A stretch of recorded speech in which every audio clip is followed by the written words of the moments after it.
Look at this number, $223 billion. That's the combined profit and tax revenue generated in just the year 2024 by a single company. Now, to put that kind of astronomical wealth into perspective, you might assume you're looking at the financials of a massive tech behemoth, right? Or maybe some global energy conglomerate. But here's the wild part. You won't find this company on any Fortune 500 list. It's basically invisible to the outside world, just hiding in plain sight while moving hundreds of billions of dollars. But we have to pivot sharply from that incredible wealth to the terrifying human cost behind it. 2.4 million people die every single year as a direct result of this exact same unknown company's product. It's a staggering public health toll. I mean, a number so massive it's kind of difficult to even comprehend, let alone attribute to a single corporate entity. So that brings us to a pretty chilling question. When you combine that level of unseen wealth with that level of annual devastation, what exactly are we looking at? What is the deadliest company on Earth? Welcome to our explainer. Today, we're unpacking the mechanics of a truly unbelievable state-sponsored monopoly, the China National Tobacco Corporation, widely known as China Tobacco. We're going to look at the numbers, the history, and the systemic architecture of a corporate giant that effectively operates as its own regulator. It's a fascinating, complex, and honestly, deeply consequential story. Let's get right into it. Section 1. The Unseen Corporate Giant. Hiding in plain sight. Okay, let's dive into this. To really wrap our heads around that financial scale, let's look at China Tobacco's 2024 profit and tax footprint. Compared to Apple, which you know is one of the most profitable companies in human history, China Tobacco brings in nearly $100 billion more. Absolutely wild, right? But the real story is where all that money goes. Because China Tobacco is a completely state-owned monopoly, every cent of this money flows directly into the Chinese treasury, making up somewhere between 6 and 7% of the central government's total revenue. To put that in perspective, that's roughly equivalent to China's entire defense budget for 2023. In fact, this connection is so well known domestically that Chinese smokers literally joke that every puff they take is a patriotic act helping the country build warships. Now, to generate that kind of revenue, the sheer volume of the product has to be immense.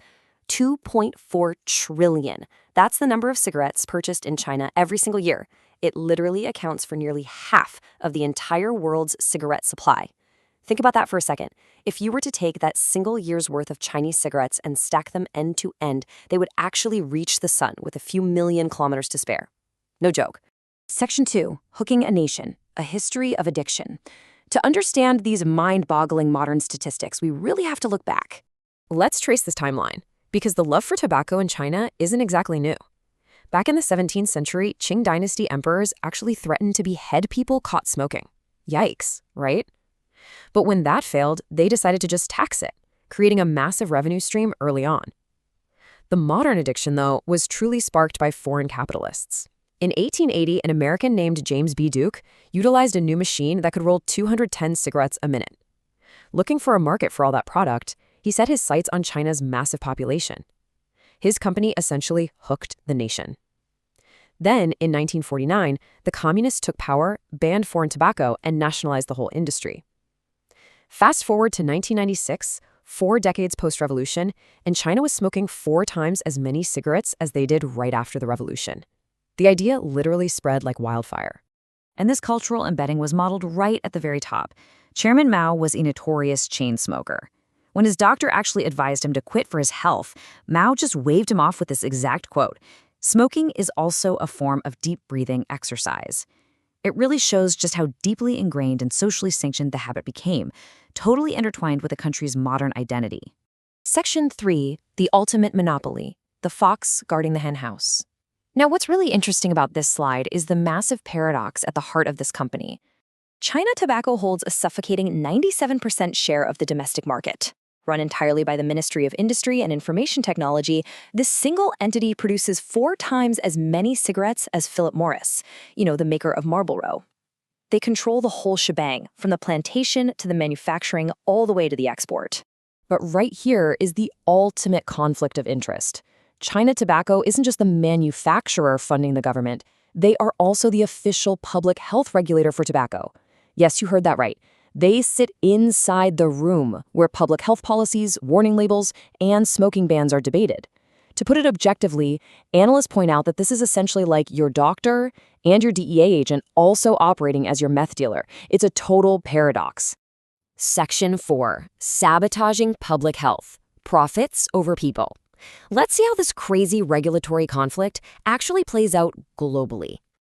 Over the last 20 years, the global adult smoking rate dropped significantly, from 34% down to 23%, largely driven by taxes and bans. But in China, the rate has remained mostly stagnant. If China had just followed the global trend, there would be 80 million fewer people addicted today. So why didn't they? Well, because when municipal cities in China tried to pass public smoking bans, China Tobacco actively swung into action as the regulator to basically bulldoze and block those local health initiatives. So the crucial point is how this actually plays out in everyday life. Back in 2005, China signed a major WHO treaty to control tobacco. But look at how differently it was implemented compared to others.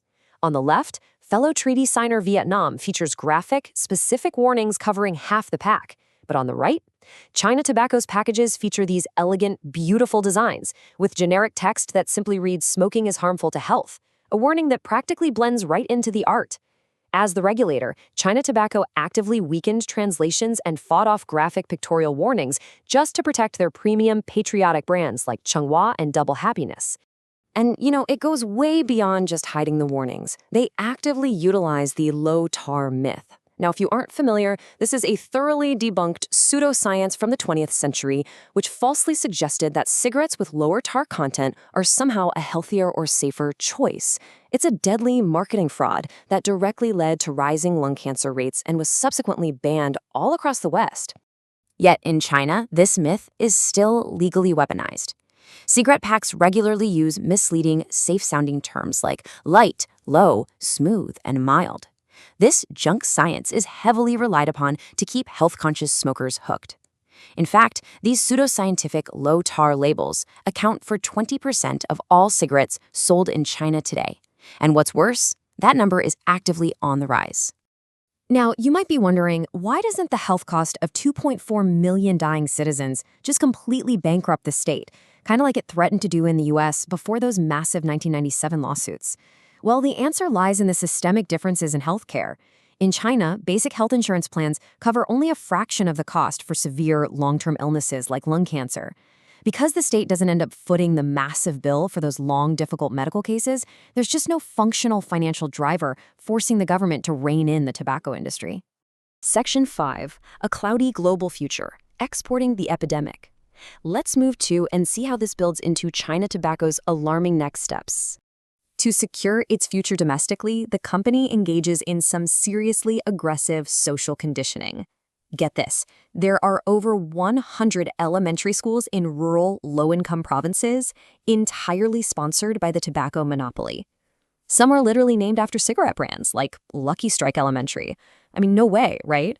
And on the walls of these schools, you can find unbelievable slogans just like the one on screen. Genius is from hard work. Tobacco helps you excel. It's just wild. But their ambition doesn't stop at the border. It's increasingly global. China Tobacco now exports to 125 countries across 5 continents, integrating its expansion directly with China's global infrastructure project, the Belt and Road Initiative. Where there are no legal markets, they've been known to operate through shell companies and smuggling networks. Domestically, they protect their runway by using their regulatory power to ban rival private flavored vapes, all while continuing to sell their own flavored cigarettes. And perhaps most critically, since roughly 2017, a rise in authoritarianism has effectively crushed domestic pushback. Lawyers and advocacy groups that used to sue the company or speak out in the press have been systematically silenced, basically removing the last remaining internal checks on their power. Which leaves us with a final, absolutely crucial question to ponder. We're watching a company generating hundreds of billions of dollars, directly tied to millions of debts, operating completely unchecked within its own borders.